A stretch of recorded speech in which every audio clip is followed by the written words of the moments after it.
Stage पर जलवाबार मुअज़्ज़ज़ उलमा,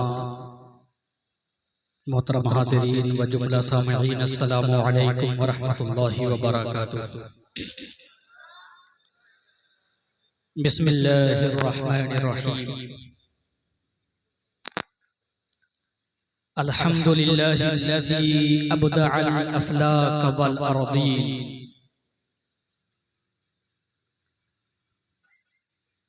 वस्सलातु वस्सलामु अला साहिबि लौलाका नबिय्यिल बशीरिन नज़ीरिल अमीन व अला आलिहि तय्यिबीन ताहिरीन व जमीइस सहाबति वत्ताबिईन व मन तबिअहुम बिइहसानिन इला यौमिद्दीन, अम्मा बअद। फ़अऊज़ु बिल्लाहि मिनश शैतानिर रजीम, बिस्मिल्लाहिर रहमानिर रहीम।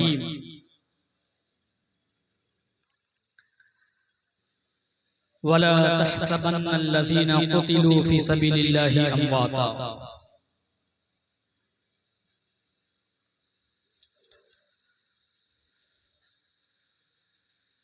वरवल इमाम इब्न माजा व गैरुहु मिनल मुहद्दिसीन दखलत सलमा अल बिक्रिया अला उम्मी सलमत वहिय तबकी फ़क़ाल मा युबकी फ़क़ालत रअयतु रसूलल्लाहि सल्लल्लाहु अलैहि वसल्लम फ़िल मनाम व अला रअसिही व लिह्यतिही अत्तुराब फ़क़ुल मा तनईका फ़क़ाल रसूलुल्लाहि सल्लल्लाहु अलैहि वसल्लम शहिदतु क़त्लल हुसैन आनिफ़ा औ कमा क़ाल सल्लल्लाहु अलैहि वसल्लम। फ़सदक़ल्लाहुल अलिय्युल अज़ीम व सदक़ रसूलुहुन नबिय्युल अमीनुल करीम व नहनु अला ज़ालिका लमिनश शाहिदीन वश शाकिरीन वल्हम्दुलिल्लाहि रब्बिल आलमीन। शाह अस्त हुसैन बादशाह अस्त हुसैन, शाह अस्त हुसैन बादशाह अस्त हुसैन, दीन अस्त हुसैन दीन पनाह अस्त हुसैन।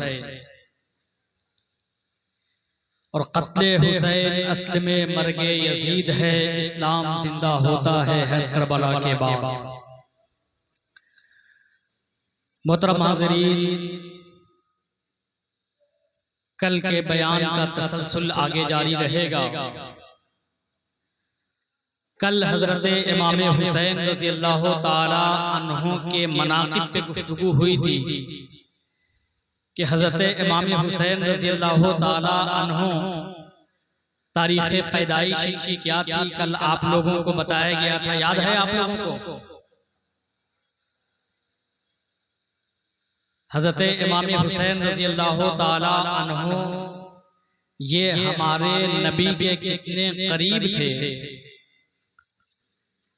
कि अल्लाह तबारका व तआला ने हमारे नबी को जाने ईमान बनाया। अल्लाह के रसूल ने फरमाया, ला युमिनु अहदुकुम हत्ता अकूना अहब्बा इलैहि मिन वलदिही व वालिदिही वन नासी अजमईन। तुम में से कोई भी शख्स मोमिन नहीं हो सकता जब तक कि नबी उसके नजदीक उसके औलाद उसके माँ बाप और तमाम लोगों से ज्यादा महबूब ना हो जाए, यानी कि नबी से वो अपनी औलाद, अपने वालिदैन, अपने तमाम दोस्तों अहबाब से ज्यादा मोहब्बत न करे। अल्लाह के रसूल सल्लल्लाहु अलैहि वसल्लम ये जाने ईमान है। और अल्लाह के रसूल सल्लल्लाहु अलैहि वसल्लम ने हजरत इमाम हुसैन के बारे में फरमाया, हुसैन मिन्नी व अना मिनल हुसैन, हुसैन मुझसे हैं और मैं हुसैन से हूँ। तो गोया के ईमान के लिए नबी की मोहब्बत जरूरी है और नबी की मोहब्बत के लिए हुसैन की मोहब्बत जरूरी है। अगर कोई कहे कि मैं नबी से मोहब्बत करता हूँ, हुसैन से मोहब्बत नहीं है, तो अल्लाह के नबी ने क्लियर कर दिया अल्लाह तबारक व तआला की बारगाह में अल्लाह के नबी ने दुआ भी फरमाया और क्लियर कर दिया, अहब्बल्लाहु मन अहब्ब हुसैना, अल्लाह उससे मोहब्बत फरमाता है जो हुसैन से मोहब्बत करता है। व अबग़दल्लाहु मन अबग़दा हुसैना, और अल्लाह उसे पसंद नहीं फरमाता, अल्लाह उससे नाराज होता है जो हुसैन को पसंद नहीं करता। तो पता चला कि कोई ईमान का दावा करे और नबी की मोहब्बत का इनकार कर दे तो उसका ईमान बिल्कुल ऐसे ही है जैसे कि गुलाब जामुन में न गुलाब है और न जामुन है। ऐसे ही है जैसे कि अहले हदीस के यहाँ न हदीस है और न वो हदीस के अहल है। दावा करना बड़ी बात है, दावा कर दिया ईमान का, अगर नबी की मोहब्बत नहीं है तो वो ईमान ही नहीं है। और कोई नबी से मोहब्बत का दावा करे, उसके दिल में हुसैन की मोहब्बत नहीं है तो गोया कि नबी की मोहब्बत भी नहीं है। अब यहां तक बात समझ में आ गई। हजरत इमाम हुसैन के मनाक़िब भी आपने समझ लिया था। कल मैंने आप लोगों को एक ज़हन दिया था, एक बात मैंने आप लोगों से कहा था कि आप लोग गौर कीजिएगा कि करबला में हजरत इमाम हुसैन ने एक एक करके 72 जानिसारों के साथ जामे शहादत नोश फरमाया। किस लिए फरमाया था? क्या इसलिए कि यजीद ने कलमा पढ़ने से इनकार किया था?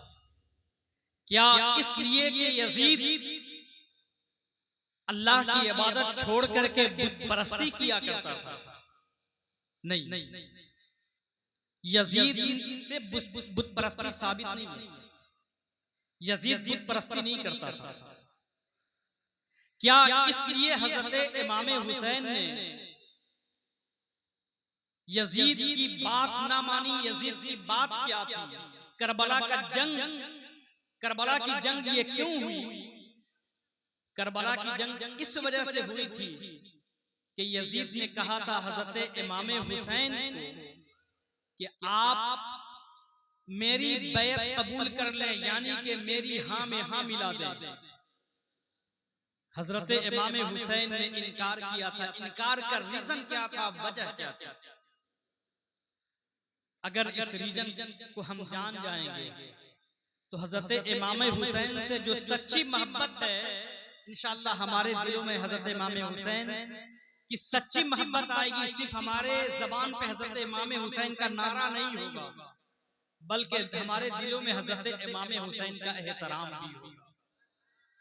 और आज जरूरत इसी चीज की है कि हमारे जबान पे सिर्फ हजरत इमाम हुसैन का नारा ना हो, नारे के साथ साथ हमारे दिलों में हजरत इमाम हुसैन का एहतराम भी। लेकिन सच्चाई और हकीकत यही है कि हमारी जबानों पे हजरत इमाम हुसैन का नारा होता है, लेकिन हमारा दिल हजरत इमाम हुसैन के एहतराम से खाली है। अब मैं वो रीजन बताऊंगा तो बात आपके समझ में आ जाएगी, लेकिन उससे पहले आइए हमारा तमामी हजरात मिलकर इंतहाई अकीदत व मोहब्बत के साथ हम सब के आका दोनों आलम के दाता, मदीने के ताजदार, तमाम नबियों के सरदार मोहम्मद अरबी रूही फिदा सल्लल्लाहु अलैहि वसल्लम की बारगाह नाज में दुरूद व सलाम का हदिया निशावर करें। बाआवाज़ बुलंद पढ़ें, अल्लाहुम्मा सल्लि अला सय्यिदिना व शफीइना व हबीबिना व मौलाना मुहम्मदिन व अला आलिहि व अस्हाबिहि व बारिक व सल्लिम। सल्लु अलैहि सलातन व सलामन अलैका या सय्यिदी या हबीबी या रसूलल्लाह सल्लल्लाहु तआला अलैहि वसल्लम। आप हजरात इत्मीनान व सुकून के साथ बैठिएगा, बहुत ज्यादा मैं वक्त नहीं लूंगा। बाहर से एक मेहमान आए हैं, मुफ्ती वसीम साहब मिला, उनसे इंशाअल्लाह आप हजरात शानदार बयान सुनिएगा। और उनके बयान के बाद आप लोगों ने हाफिज अब्दुल वकील साहब की कॉपी को समाप्त किया है, अब ओरिजिनल भी आप समाप्त करेंगे उनके बयान के बाद। क्योंकि कल मैंने देखा कि हाफिज अब्दुल वकील साहब जब पढ़ करके चले गए, हाफिज फैजान साहब पढ़ करके चले गए, तो आधे से ज्यादा लोग उठ करके चले गए। देखिए, नाथखानी के साथ साथ ये जरूरी है कि हम उलमा के बयानात भी सुने। और अल्हम्दुलिल्लाह आपके यहाँ जो उलमा आ रहे हैं बयान करने के लिए, ये अहले सुन्नत व जमात के जिम्मेदार उलमा हैं। ऐसा नहीं है कि ये खतीब हैं, मुकर्रिर हैं, जो मुंह में आया बोल करके चले गए, बाद में आप ढूंढते रहे। नहीं, ये जिम्मेदार उलमा है। और आप मुकर्रिर की तकरीर सुने या ना सुने, लेकिन उलमा की बातें आप जरूर सुने। उलमा की बातें सुनेंगे तो बहुत मुमकिन है कि इससे आपकी दुनिया संवर जाए और आखिरत भी संवर जाए। तो आज हम लोगों ने तय किया है कि हाफिज अब्दुल वकील साहब, हाफिज फैजान साहब ये आखिर में पढ़ेंगे, ताकि आप लोगों तक उलमा की बात पहुंच सके। और जो चीजें जरूरी हैं हमारे लिए, हमारी जिंदगी के लिए, हम मुसलमान हैं ना, हम मुसलमान हैं, जानते हैं हमारा क्या मकाम है। हमें अपने मकाम व मर्तबा का पता नहीं है। अल्लाह तबारक व तआला ने इरशाद फरमाया, कहां पे? चौथे पारे में सूरह आल इमरान की आयत नंबर 110 है। अल्लाह तबारक व तआला इरशाद फरमाता है, कुंतुम खैरा उम्मतिन उखरिजत लिन्नासि तअमुरूना बिल मारूफ व तनहौना अनिल मुनकर। तुम बेहतरीन उम्मत हो। लोगों के सामने जितनी भी उम्मतें जाहिर की गई, दुनिया में जितनी भी उम्मतें आई, अल्लाह तबारक व तआला ने उम्मत मुहम्मदिया को, जिस उम्मत मुहम्मदिया की गुलामी का पट्टा हमारे गले में है, और ये हमारे लिए बड़े शर्फ और फख्र की बात है कि जब हम पैदा हुए तो हमारे कानों में अजान और इकामत के अल्फाज कहे गए। उम्मत मुहम्मदिया सल्लल्लाहु अलैहि वसल्लम के हम फर्जंद हैं। अल्लाह तबारक व तआला ने उम्मत मुहम्मदिया के बारे में फरमाया, यानी कि हमारे बारे में फरमाया कि जितनी भी उम्मतें अब तक के आई हैं, इन तमाम उम्मतों में अल्लाह ने फरमाया, कुंतुम खैरा उम्मा, तुम तमाम उम्मतों में सबसे बेहतरीन उम्मत हो। और सबसे बेहतरीन उम्मत अल्लाह तबारक व तआला ने हमें बनाया। तो बेहतरीन उम्मत के साथ अल्लाह ने हमें रिस्पॉन्सिबिलिटी भी दी, जिम्मेदारियां भी दी। याद रखिएगा, अल्लाह तबारक व तआला ने किसी को अगर कुछ दिया है तो उसकी जिम्मेदारियां भी होती हैं। आपको मिसाल मैं एक दूं, आम इंसान जिसे सारे लोग नहीं जानते, मोहल्ले में 2-4 लोगों तक जानते हो, रास्ते में गया, कहीं भी ठेले पे सामान खरीद करके खा लिया, लोग कोई कुछ नहीं कहेगा। लेकिन शहर का एक जिम्मेदार शख्स हो, मोहल्ले का जिम्मेदार शख्स हो, तो उससे आप नहीं देखेंगे कि वो इस तरह की हरकतें करे। तो जो जितना जिम्मेदार होता है, जिसका जितना रुतबा होता है, उसकी रिस्पॉन्सिबिलिटी भी उतना ही ज्यादा होती है। अल्लाह तबारक व तआला ने करोड़ों मखलूकात को पैदा फरमाया। करोड़ों मखलूकात में किसी को भी अल्लाह तबारक व तआला ने काउंटेबल नहीं बनाया, किसी के लिए भी काउंटेबिलिटी नहीं रखी कि इस दुनिया में तुम्हें पैदा किया है, जब खत्म हो जाओगे तो दुनिया में तुम्हारे जो काम थे उस काम का हिसाब तुम्हें देना होगा। करोड़ों मखलूकात के दरमियान इंसानों को अशरफुल मखलूकात बनाया, तो अल्लाह तबारक व तआला ने इन्हें अक्ल अता फरमाया, अल्लाह ने इन्हें नफ्स अता फरमाया, इन्हें इख्तियार दिया, ताकत दी, कुव्वत दी। तो अल्लाह तबारक व तआला ने रिस्पॉन्सिबल बनाया कि इस दुनिया में तुमने जो किया है, आने के बाद तुम्हें उसका हिसाब देना होगा। अब तमाम मखलूकात में इंसानों को अशरफुल मखलूकात बनाया, और तमाम इंसानों में अल्लाह तबारक व तआला ने मोमिनों को सबसे आला और सबसे अरफा बनाया। अल्लाह तबारक व तआला ने फरमाया, यरफ़इल्लाहु अल्लज़ीना आमनू मिनकुम, ऐ इंसानों तुम में से जो ईमान लाते हैं, जो ईमान वाले होते हैं, अल्लाह उनके दर्जे को बुलंद फरमा देता है। वल्लज़ीना उतुल इल्म दरजात, और जिन्हें इल्म की दौलत दी जाती है उनका दर्जा और बुलंद हो जाता है। तो बहैसियत उम्मत अल्लाह तबारक व तआला ने हमें खैर उम्मत बनाया है। ये बात आपके ज़हन में आ गई, तो अब हम आपको लेकर के चलना चाहते हैं कि करबला के मैदान में हजरत इमाम हुसैन ने जो जंग किया था यजीद से, जो जंग हुई थी वो जंग क्यों हुई थी? यही खैरे उम्मत की आइडेंटिटी की जंग थी, ये पहचान की जंग थी। यजीद उस वक्त तमाम मुसलमानों का बादशाह बना। हजरत इमाम हुसैन रज़ियल्लाहु ताला अन्हु ने उसके किरदार को देखा और कहा कि अगर ये शख्स बादशाह बन गया है और इसकी बैत, इसकी बादशाहत को अगर आज मैं तस्लीम कर लेता हूं, तो कल होकर के कोई भी शख्स आएगा और मुसलमानों का वो हाकिम बन जाएगा, मुसलमानों का जिम्मेदार बन जाएगा, ठेकेदार बन जाएगा, और कोई उसके खिलाफ बोलने वाला नहीं होगा। वहां पे मामला था पूरी उम्मत की आइडेंटिटी का, पूरी उम्मत की शनाख्त का। यजीद क्या था आप सुने। इमाम इब्ने कसीर रहमतुल्लाहि तआला अलैह अपनी किताब अल बिदाया वन निहाया इसकी 8वीं जिल्द में यजीद की सीरत के बारे में जब लिखते हैं तो कहते हैं काना यजीद इब्न मुआविया, काना यजीद इब्न मुआविया साहिबुल खमरी फी हदासती। यजीद इब्न मुआविया ये 9 उम्र से ही शराब का रसिया हो गया था, शराब का आदी हो गया। यजीद शराबी था, यजीद काफिर नहीं था। हज़रत इमाम हुसैन ने इस वजह से यजीद के खिलाफ तलवार नहीं उठाया कि यजीद काफिर था। यजीद कलमा नहीं पढ़ता था, यजीद बुत परस्ती नहीं, यजीद बुत परस्ती करता था, इस वजह से नहीं।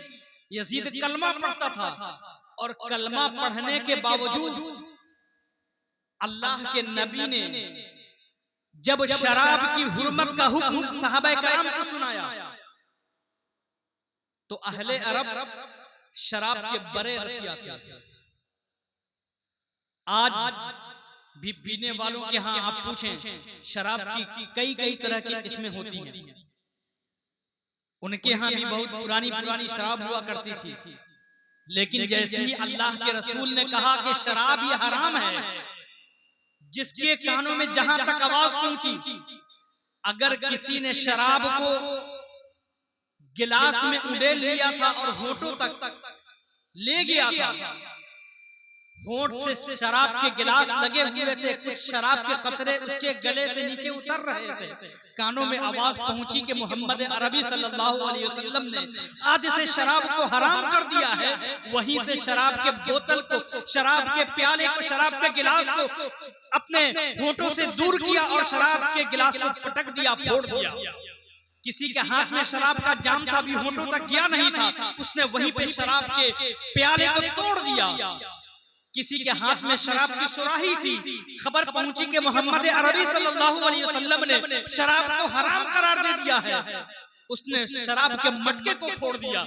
रवायतों में आता है कि जिस दिन अल्लाह के रसूल सल्लल्लाहु अलैहि वसल्लम ने शराब के बारे में फरमाया कि शराब हराम है, आज से जो भी हमारा कलमा पढ़ता है, जो भी ये कहता है ला इलाहा इल्लल्लाह मुहम्मदुर रसूलुल्लाह, तो अब वो शराब नहीं पिएगा। साहबे कराम ने जहां सुना था वहीं से शराब की बोतलें, शराब के गिलास तोड़ दिए गए और मदीने शरीफ में शराब की नहर, शराब जो है ना वो गलियों में बहने लगी।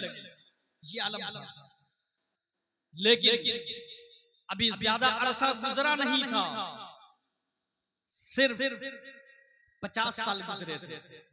कितने? 50 साल। यजीद जो है ना, ये 60 हिजरी में ये बादशाह बना और 61 हिजरी में हजरत इमाम हुसैन के साथ करबला का वाकया रुनुमा हुआ। अब जैसे ही ये वाकया हुआ, यजीद बादशाह बना, हजरत इमाम हुसैन को खबर हुई, यजीद ने बैत लेना शुरू किया। उस जमाने में बैत का निजाम था। आजकल जो वोटिंग होती है ना, एक तरह से उस जमाने की ये वोटिंग थी। मान लेना था कि हाँ हमने मान लिया आपको, आप जो कहेंगे आपके पीछे पीछे हम चलेंगे। यानी कि सिर्फ बादशाहत नहीं, उम्मत की क़यादत भी आपके जिम्मे है, दीन की क़यादत भी आपके जिम्मे है। तो जानते हैं हजरत इमाम हुसैन को जब खबर पहुंची तो हजरत इमाम हुसैन उसके कैरेक्टर को जानते हुए, और ये कोई ढकी छुपी बात नहीं थी, वो नौकरी से शराब पीता था, तो ऐसी भी बात नहीं कि वो छुप छुपा करके पीता था, बल्कि हजरत इमाम इब्ने असाकिर रहमतुल्लाहि ताला अलैह अपनी किताब तारीख दिमश्क और तारीख मदीना में लिखते हैं कि बादशाह बनने से पहले जब यजीद के वालिद, वो बड़े नेक थे, सहाबी थे, हजरत अमीर मुआविया रज़ी अल्लाह ताला अन्हु, हजरत अमीर मुआविया रज़ी अल्लाह ताला अन्हु जब बादशाह थे, तो उनके जमाने में हज के मौके से उस वक्त मुसलमान जो है ना मक्के में इकट्ठा होते थे, बड़े बड़े उलमा, मुहद्दिसीन, फुक़हा, ये वहां पे मुलाकात का जरिया होता था। तो उस वक्त हजरत इमाम हुसैन रज़ी अल्लाह ताला अन्हु भी और एक सहाबी रसूल और थे, गालिबन इनका नाम मेरे ज़हन में नहीं आ रहा, दोनों वहां पहुंचे हुए थे। और ये यजीद भी, बाप बादशाह थे, यजीद भी वहां पहुंचा हुआ था हज करने के लिए। जाहिर सी बात है, अगर किसी के माँ बाप नेक होते हैं, वो चाहते हैं कि बेटा भी हमारा नेक काम करे, मस्जिद भेजते हैं, जाना नहीं चाहता है बाप के डर से चला जाए, लेकिन जाकर के वहां भी खुराफाती करता है। यजीद चला गया हज करने के लिए। अब मक्के में सोचे रोंगटे खड़े हो जाएंगे आपके। उस वक्त हजरत इमाम हुसैन को, हाँ, हजरत अब्दुल्लाह इब्न अब्बास याद आ गया। ये कौन साहबी रसूल हैं? हजरत अब्दुल्लाह इब्न अब्बास, अल्लाह के रसूल सल्लल्लाहु अलैहि वसल्लम के चचाजाद भाई भी हैं। पता चला कि अभी मुसलमानों के जो वाली हैं, बादशाह हैं अमीर मुआविया, उनका बेटा आया हुआ है, तो सोचा कि मुलाकात कर ले, देख ले कि भाई बेटा किस तरह का है। बेटे से मुलाकात करने के लिए गए। बादशाह के बेटे की हैसियत से ये मालूम नहीं था कि यही हजरत इमाम हुसैन को कत्ल करेगा। मुलाकात करने के लिए पहुंचते हैं तो यजीद के पास मौजूद रहने वाले शैबा इब्ने उमर कहते हैं कि उस वक्त यजीद के सामने किस्म किस्म के शराब रखे हुए थे। हज करने के लिए बंदा गया, वो है ना काबे की कमाई से पीते हैं शराब। आज भी यजीदियत ये एक नजरिया है, हुसैनियत एक नजरिया है। ये नजरिया आज भी दुनिया में पाए जाते हैं, ये दोनों नजरिया दुनिया में पाए जाते हैं। लेकिन अब ये हुसैनियत के जो अलमबरदार हैं, जो हजरत इमाम हुसैन की गुलामी का पट्टा अपने गले में डालने के दावेदार हैं, हजरत इमाम हुसैन से मोहब्बत करने के दावेदार हैं, ये इनकी जिम्मेदारी है कि हुसैनियत का जो नजरिया है, उस नजरिए को दुनिया के सामने अपने किरदार में पेश करें। शैबा बिन उमर फरमाते हैं, वो पहले से मौजूद थे। जब पता ये चला यजीद को कि उससे मिलने के लिए नवासे रसूल हजरत इमाम हुसैन आ रहे हैं, उससे मिलने के लिए अल्लाह के रसूल सल्लल्लाहु अलैहि वसल्लम के चचाजाद भाई हजरत अब्दुल्लाह इब्न अब्बास रज़ी अल्लाह ताला अन्हु आ रहे हैं, आलम इस्लाम की दो जलील कद्र हस्तियां तशरीफ ला रही हैं। उसने कहा कि भाई जल्दी जल्दी से सामने से हटा। और बाज़ रवायतों में आता है कि उसके बाद जब बादशाह बन गया तो वो एलानिया तौर पे शराब नोशी करने लगा। हजरत इमाम हुसैन ने ऐसे शख्स की बैत करना कबूल नहीं किया। अब आज मैं आप लोगों को जो ज़हन दे रहा हूं, ये बताएं, हुसैन से आप मोहब्बत करते हैं ना? हुसैन से मोहब्बत करते हैं? कितने लोग मोहब्बत करते हैं? अपने हाथों को बुलंद करें। हुसैन से मोहब्बत करते हैं? कोई भी मुसलमान ऐसा हो ही नहीं सकता जो हुसैन से मोहब्बत नहीं करे। यजीद से नफरत करते हैं ना? कौन कौन है जो यजीद से नफरत करता है? यजीद से नफरत करने वाले, जाहिर सी बात है जो हुसैन से मोहब्बत करेगा वो यजीद से नफरत भी करेगा। अब यजीद से नफरत करने के दो रीजन हैं, दो कारण हैं, दो वजह हैं। दोनों वजह हम जानते हैं। आप ये बताएं कि यजीद से किस वजह से नफरत करते हैं? आप बताएं। कोई एक आदमी खड़े होकर के बोल दे कि यजीद से क्यों नफरत करते हैं? पता है क्यों नफरत करते हैं? नहीं पता। यजीद से नफरत करते हैं, पता भी नहीं है। 10 दिनों से आप लोगों ने सुना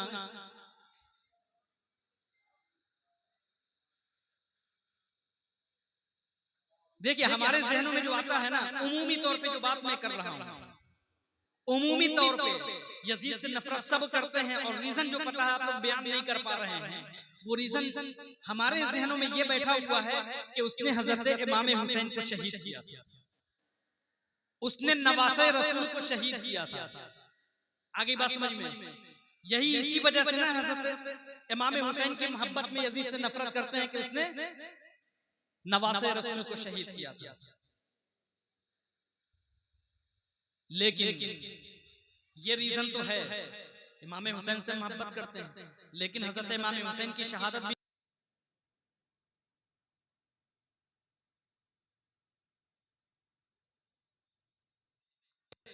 जिस तरीके से यजीद के हमायती आज भी जिंदा है, यजीद आज भी जिंदा है। हमारे बहुत सारे नौजवान, एक जमाना था चंद सालों पहले तक जाकिर नाइक का बड़ा क्रेज था, नौजवान बड़े शौक से सुनते थे, खास करके जो थोड़ा सा अपने आप को अप टू डेट समझते थे, थोड़ा सा पढ़ लिख लेते थे, तो जाकिर नाइक को फॉलो करते थे। ये आज इस मिंबर की जिम्मेदारी भी है कि उस फितने से हम आगाह करें। जाकिर नाइक ने कहा था, अच्छा हजरत इमाम हुसैन जो है ना, उस वक्त भी ये यजीदियत को एक्सपोज करने वाले थे और आज भी यजीदियत को एक्सपोज कर रहे हैं। जाकिर नाइक ने दीन फैलाने के नाम पे कितना गंध मचाया सब जानते हैं। आज मुसलमानों के खिलाफ जितनी हर्जा सराइयां हो रही हैं, खुलेआम लोग हमारे नबी की शान में गुस्ताखियां कर रहे हैं, ये बीज बोया हुआ किसी और का नहीं है, जाकिर नाइक का है। उसने अपने पैगामात के जरिए से, अपनी तकरीरों के जरिए से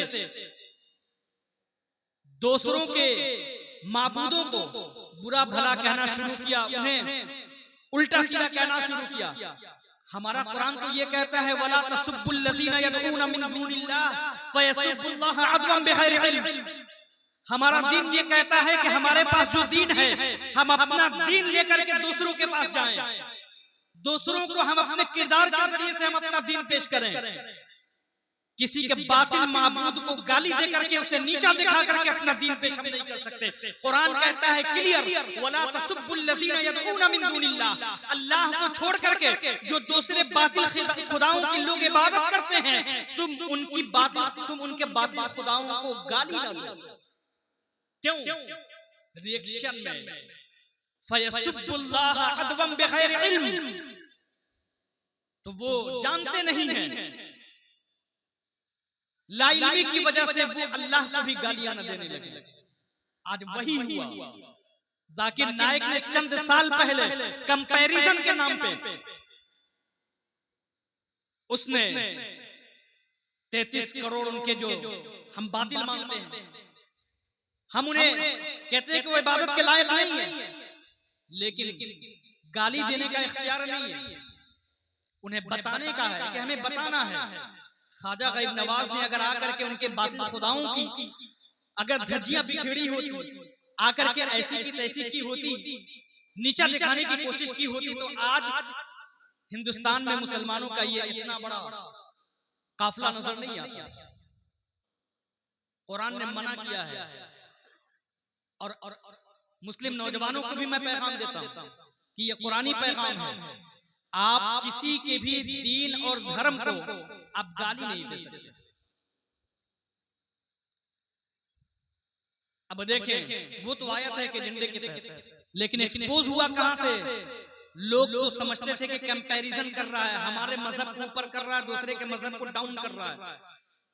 इस्लाम इस तरीके से नहीं फैलता। अल्लाह ने फरमाया, उदउ इला सबील रब्बिका बिल हिकमह वल मौइज़तिल हसना, अपने रब की तरफ लोगों को बुलाओ, दावत दो, हिकमत के साथ और मौइज़तिल हसना के साथ। अल्लाह ने हजरत मूसा अलैहिस्सलाम को जब फिरौन के पास भेजा, क्या कहा?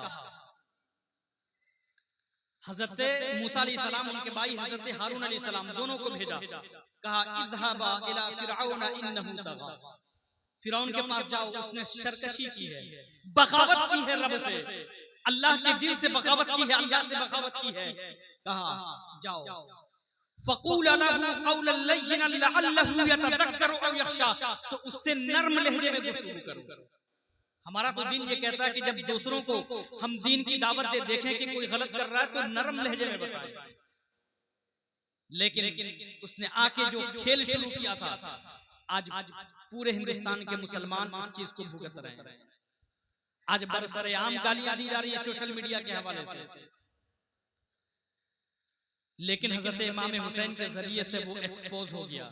जानते हैं उसने क्या कहा? उसने कहा था कि करबला की जंग सियासी जंग थी। हम कहते हैं करबला की जंग अगर सियासी जंग थी तो फिर हदीस मुबारक में इसकी बिशारत क्यों आती? सियासी जंग की बिशारत हदीस मुबारक में क्यों आती? और याद रखिए कि दीन के नाम पे होने वाली जितनी भी जंगें हैं, किसी भी जंग को आप सियासी जंग नहीं कह सकते। अल्लाह के रसूल सल्लल्लाहु अलैहि वसल्लम के जमाने में जितनी भी जंगें लड़ी गई वो कोई भी जंग सियासी नहीं थी, क्योंकि सियासी जंग के पीछे एक मफाद होता है। सियासी जंग के पीछे दुनियावी मफाद होता है कि कुर्सी मिल जाए, इख्तिदार मिल जाए, पावर मिल जाए, ताकत मिल जाए, हुसूल इख्तिदार, ये सियासी जंगों के पीछे होता है। लेकिन जो दीन के लिए जंग होती है, उस दीन के पीछे सिर्फ ये होता है कि अल्लाह का नाम बुलंद रहे, इलाही कलिमतुल्लाह। तो हजरत इमाम हुसैन ने यजीद की बात कबूल नहीं की थी। ये दूसरा रीजन, हजरत इमाम हुसैन रज़ियल्लाहु ताला अन्हु यजीद को पसंद नहीं करते थे। किस वजह से पसंद नहीं करते थे? जिस चीज की वजह से हजरत इमाम हुसैन ने यजीद को पसंद नहीं किया, वो चीज भी हमारे जहन में होना चाहिए कि हजरत इमाम हुसैन ने यजीद को पसंद नहीं किया इस वजह से कि यजीद कलमा पढ़ता था, कलमा पढ़ने के साथ दीन इस्लाम की धज्जियां उड़ाता था। जिस जबान से कलमा पढ़ता था उसी जबान पे अल्लाह के नबी ने जिसे हराम करार दिया था शराब को, उसी शराब को पीता था। अब आज देखें हजरत इमाम हुसैन के नाम पे हम जुलूस निकालते हैं, हम मना नहीं करते, जुलूस निकालते हैं, लेकिन आप सोचें कि जुलूस किन के नाम पे निकल रहा है जिससे दुनिया मुतासिर हुई। कल मैंने आप लोगों को बताया था, गांधी जी ने कहा था हजरत इमाम हुसैन के बारे में, I learn from Hussain how achieve the victory while being oppressed. हजरत इमाम हुसैन से सीखा कि आप मजलूम होकर के भी कैसे जंग जीत सकते हैं, आप कैसे फतह पा सकते हैं। हजरत इमाम हुसैन ने यजीद से जो नफरत किया, नफरत की बुनियाद यही थी। लेकिन बड़े अफसोस की बात है, बड़े सितम ज़रीफ़ी की बात है कि उसी हुसैन का नारा आज लगाते हैं, उसी हुसैन से मोहब्बत का हम दम भरते हैं और उनके नाम पे यादगार निकालते हैं, और उन यादगारों में शराब पी करके हमारे नौजवान जुलूसों में शिरकत करते हैं। ये हम सब की समाजी जिम्मेदारी है, ये सोशल रिस्पॉन्सिबिलिटी है कि अगर हमारे मोहल्ले से कोई हजरत इमाम हुसैन के नाम पे जुलूस निकल रहा है, उसमें अगर कोई शराब पी करके जा रहा है तो उसका बाइकाट किया जाए, उसे अपने जुलूस से अलग किया जाए। हमारे जुलूस को ऐसे लोगों की जरूरत नहीं है कि शराब पी करके इमाम हुसैन का नारा लगाएं, शराब पी करके हजरत इमाम हुसैन की तौहीन करें। हजरत इमाम हुसैन के नाम पे ये यादगार ही मनाते हैं ना, यादगार मनाना ठीक अच्छी चीज है, यादगार मनाना चाहिए, लेकिन मसनूई करबला 7वीं तारीख को मिट्टी कोरने का जाते थे आप लोग, जाते हैं आप लोग क्या नहीं जाते? अच्छी बात, पहले जाते थे, पहले जाते रहे होंगे। अल्हम्दुलिल्लाह जैसे जैसे बेदारी आ रही है, अब उलमा बयान कर रहे हैं, चीज खत्म हो रही है। ये सब क्या रस्में हैं, आज भी बहुत सारी जगहों पे है। आप लोगों को दूसरी जगह के लोगों को भी पहुंचाएं कि ये चीजें नहीं होनी चाहिए। मिट्टी उनके नाम पे खोदना, अच्छा फिर अभी भी क्या होता है, ताजिया बना करके लोग लेकर के जाते हैं करबला पे और जाकर के वहां पे छोड़ देते हैं, बड़ी मोहब्बत से ताजिया बनाते हैं, और फिर उसके बाद 10वीं मुहर्रम को वही करते हैं जो बेवकूफ लोग करते हैं, अपने हाथों से बड़ी मोहब्बत से बनाते हैं और बना करके जब वक्त खत्म हो जाता है, तारीख खत्म हो जाती है, ले जाकर के। तो प्यारे इस्लामी भाइयों, ये हम सोचा कभी कि हम क्या कर रहे हैं करबला में जाकर के। करबला ये है क्या? करबला तो इराक में है। पता चला कि उनके नाम पे, उनके मोहब्बत के नाम पे खुराफात करने के लिए हमने हर मोहल्ले में, हर इलाके में करबला बना दिया। मैं तो कहता हूं कि हमारे यहाँ जो करबला है, उस करबला में हजरत इमाम हुसैन के नाम पे लाइब्रेरी बना देना चाहिए, ताकि लोग जाएं और हजरत इमाम हुसैन और हजरत इमाम हुसैन की जिंदगी के हवाले से वहां पे जितने ज्यादा पैगामात हो सकते हैं, लिटरेचर हो सकते हैं, वहां पे फराम होने चाहिए कि लोग जाएं और जाकर के हजरत इमाम हुसैन की जिंदगी को पढ़ें और जिंदगी पढ़ करके अपनी जिंदगी को संवारें। प्यारे इस्लामी भाइयों, जरूरत इस बात की है कि हजरत इमाम हुसैन की कुर्बानी, हजरत इमाम हुसैन की शहादत का जो सबब है, जो रीजन है, उस पे गौर करें और सोचें कि हजरत इमाम हुसैन की यादगार जो हम मना रहे हैं, ये यादगार किस तरीके से मनाएं कि हमारे हुसैन हमसे खुश हो जाएं। इन खुराफात की वजह से हजरत इमाम हुसैन खुश नहीं होते होंगे, क्योंकि हजरत इमाम हुसैन ने इन्हीं खुराफात की वजह से, इन्हीं खुराफात को खत्म करने के लिए हजरत इमाम हुसैन ने यजीद के सामने सर झुकाना पसंद नहीं किया। कहा कि हमारा सर कट जाए तो कट जाए, लेकिन दुनिया के सामने एक एग्जाम्पल है कि कल होकर के जिस कि जहन में भी बात आ जाए कि इस्लाम क्या है, जो भी इस्लाम को समझ जाए, वो इन खुराफात के सामने कभी भी अपने सर को न झुकाए। आज तो होता यह है कि हम अपनी बीवियों के सामने सरेंडर कर जाते हैं, दूसरों के सामने तिस्मार खान बनते हैं, मस्जिद के इमाम साहब के सामने तिस्मार खान बन जाते हैं, लेकिन बीवियों के सामने बीवी कहेगी कि नहीं, मैंने मन्नत मांगा है भूखा रहने की और करबला में जाकर के मन्नत पूरी करने की, ये मन्नतें गैर शरई हैं। जानते हैं आला हज़रत फाज़िल बरेलवी अलैहि रहमतुल्लाह व रिदवान से किसी ने सवाल किया कि औरतें अजमेर शरीफ जाती हैं, क्या उनका जाना जायज है या नहीं? सवाल इतना था। जानते हैं हमारे सरकार आला हज़रत मुजद्दिद दीन व मिल्लत इमाम अहमद रजा खान फाजिल बरेलवी अलैहि रहमतुल्लाह व रिदवान, आप सुने, हजरत इमाम आशिक़ रसूल, जिनकी वजह से मोहब्बत करते हैं ना हजरत इमाम अहले सुन्नत से, और फख्र से कहें कि हम मोहब्बत करते हैं क्योंकि इन्होंने दीन की हिफाजत की है। उनसे ये सवाल पूछा गया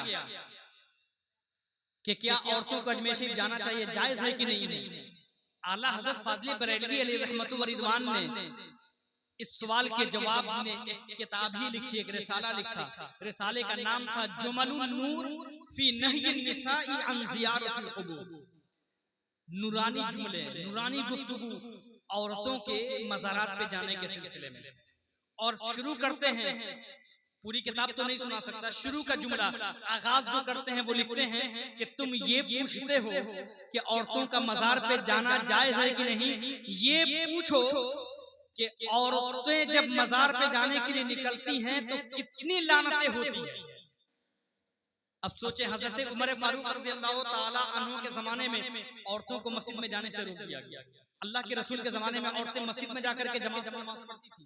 आप हदीस उठा करके देखें, तकरीबन हदीस की तमाम किताबों में आपको तरतीबु सुफूफ के नाम से अबवाब मिलेंगे कि नमाज में सब किस तरीके से लगाई जाए, और हर हदीस में आपको ये अल्लाह के रसूल सल्लल्लाहु अलैहि वसल्लम की वजाहत मिलेगी कि पहले मर्दों की सफ हो, मर्दों की सफ जब हो जाए तो उसके बाद बच्चों की सफ हो, अब बच्चों की सफ जब खत्म हो जाए उसके बाद औरतों की सफ। अल्लाह के रसूल के जमाने में औरतें जाती थी। हजरत उमर फारूक रज़ियल्लाहु ताला अन्हु का जमाना आया, हजरत उससे पहले हजरत अबू बकर सिद्दीक रज़ियल्लाहु ताला अन्हु का 2.25 साल का जमाना, औरतें जाती थी मस्जिद में। हजरत उमर फारूक रज़ियल्लाहु ताला अन्हु का जमाना आया तो ऐसे उबाश लोग भी आ गए जो मस्जिद में अल्लाह की इबादत करने के लिए नहीं जाते थे, बल्कि नौजवान औरतों को, खवातीन को देखने के लिए और उनकी वजह से मस्जिद में जाया करते थे। जब ये हालात देखा तो कहा कि नहीं, औरतें मस्जिद में नमाज पढ़ने के बजाय घरों में ही नमाज अदा करें।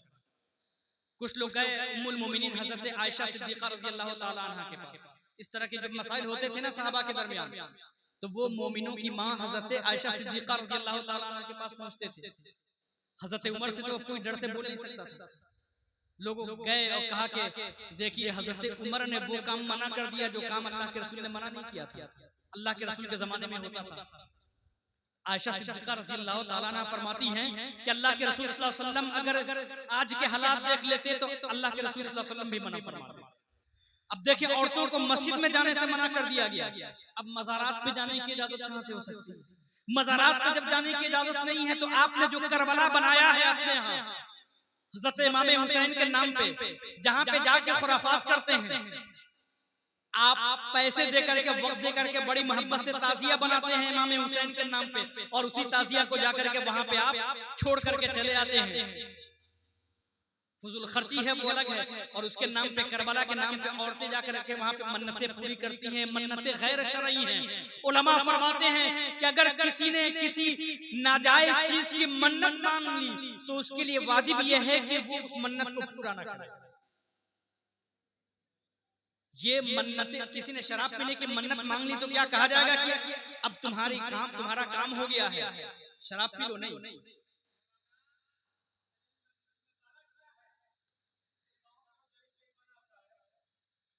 प्यारे इस्लामी भाई, जानते हैं इस्लाम का जो मिजाज है ना, शराब की हुर्मत जानते हैं कितनी मर्तबा में नाजिल हुई? डायरेक्ट शराब की हुर्मत का हुक्म नाजिल नहीं हुआ कि शराब हराम है। दिन का मिजाज आप समझने की कोशिश करें। इस्लाह ऐसे नहीं होती है कि रातों रात जो है न बयान करने वाले नबी हैं और न सुनने वाले सहाबा हैं। हमारे दिलों में ईमान कितना रोशन है हम सब जानते हैं। आप चाहते हैं कि रातों रात इनकलाब आ जाए, मुमकिन नहीं है। शराब की हुर्मत, अहले अरब जो है ना शराब के बहुत तरह से आते हैं, शराब पीते थे बहुत शौक। अल्लाह तबारक व तआला उनके मिजाज को जानता था। अगर एक मर्तबा में शराब की डायरेक्ट हुर्मत अगर आ जाती तो इस बात का अंदेशा था कि बहुत सारे लोग इस वजह से इस्लाम से दूर हो जाते, इस्लाम कबूल नहीं करते कि इस्लाम में शराब हराम है। तो पहले अल्लाह तबारक व तआला ने आयत करीमा नाज़िल फरमाई, यसअलूनका अनिल खम्र वल मैसिर, लोग आपसे सवाल करते हैं शराब के बारे में, कुल फीहिमा इस्मुन कबीर व मनाफिउ लिन्नास, ऐ रसूल आप कह दीजिए कि इसमें बड़ा गुनाह है, दिखने में नफा है, अच्छा लगता है, लेकिन गुनाह का काम है। दूसरी मर्तबा अल्लाह तबारक व तआला ने दूसरे मरहले में शराब की हुर्मत का प्रोसेस दूसरी मर्तबा में आयत करीमा नाज़िल हुई, या अय्युहल्लज़ीना आमनू इन्नमल खम्रु वल मैसिरु वल अंसाबु रिज्सुम मिन अमलि शैतान। शराब, जुआ, ये सब क्या है? नापाक हैं, क्या है? गलीज हैं, निजासत हैं, नफरत दिलाने के लिए। क्योंकि इंसान जो है ना कुछ भी है निजासत ये पसंद नहीं करता। उसके बाद अल्लाह तबारक व तआला ने फरमाया शराब की हुर्मत का हुक्म, उसके बाद शराब की हुर्मत नाज़िल की गई। इंशाअल्लाह धीरे धीरे सारी चीजें खत्म होंगी, जब हमें जानकारी होगी, हमें जब पता चलेगा, बयान किया जाएगा। तो इस तरह के मुहर्रम में जो खुराफात होते हैं, ये हम सब की जिम्मेदारी है कि हमारे घर में अगर कोई औरत है, हमारी माँ है, बहन है, इन खुराफात में मुब्तला है, तो उन्हें समझाएं, उन्हें रोकें कि नहीं ये चीज नाजायज है, जायज नहीं। अल्लाह तबारक व तआला की बारगाह में दुआ है, अल्लाह तबारक व तआला हम सबको उन लोगों में से बनाए जो अच्छी बातों को सुनते हैं तो उस पर अमल करते हैं। वक्त में गुंजाइश नहीं है, आपको और भी बहुत सारे कलाम सुनने हैं, बयानात सुनने हैं, नहीं तो बातें इतनी हैं, हमारे दरमियान इतने खुराफात हैं कि कितना बयान किया जाए। अल्लाह तबारक व तआला हम सबको उन लोगों में से बनाए जो अच्छी बातों को सुनते हैं तो उस पर अमल करते हैं। बयान करने में किसी तरह की भी कोई लग़्ज़िश हो गई हो तो सबको हाज़िर, सबको गवाह बना करके रब की बारगाह में तौबा करता हूँ। अस्तग़फिरुल्लाह रब्बी मिन कुल्लि ज़ंबिन व अतूबु इलैहि। अस्सलामु अलैकुम व रहमतुल्लाहि व बरकातुहू।